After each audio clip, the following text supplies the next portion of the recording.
In today's video, I'm going to teach you how to change your DNS domain name server in Hostgator for 2025. Whether you're launching a new website or just troubleshooting some domain issues, adjusting your DNS settings can be crucial. So let's dive right in and break down the steps you need to follow for a seamless transition.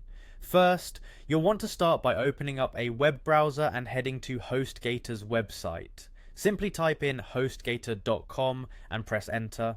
Once you're there, look for the sign in button, typically found at the top right corner of the home page. Click on it to access your account. In case you do not have an account yet, you'll need to create one, but that's a topic for another day. After successfully signing in, you'll be directed to the Hostgator home. This is your control hub for all things related to hosting and domains on Hostgator.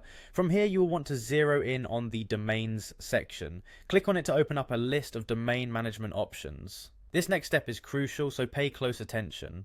Once inside the domain section, look for the settings tab. This is where you get to tweak various domain settings. Click on it to proceed. At this point, you'll access functionalities that allow you more control over your domain management, so make sure you're following along carefully. Now, look for advanced tools among the options. This is usually listed alongside other configuration tools. By clicking on advanced tools, you open up a more detailed menu geared towards power users who need to perform specific tasks. The heart of today's tutorial is changing the DNS settings, which is our final step. Inside advanced tools, you'll find an option labeled nameservers. DNS. Click on that and you'll be able to access and modify your DNS settings.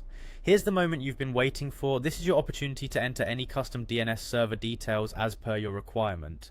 Once you've made your changes, double check the entries to make sure there are no typos or errors, as this can disrupt your website's accessibility. Finally, make sure to save all the changes you've made before exiting. This ensures that your new DNS settings are activated. Different registrars can have different propagation times, so allow some time for these changes to take effect. And there you have it, your DNS settings should now be updated. Feel free to revisit any step if you need to go over it again. Don't forget to check back with your website to see if everything is running smoothly. Thank you for watching, and I hope this step-by-step guide makes your domain management tasks a breeze.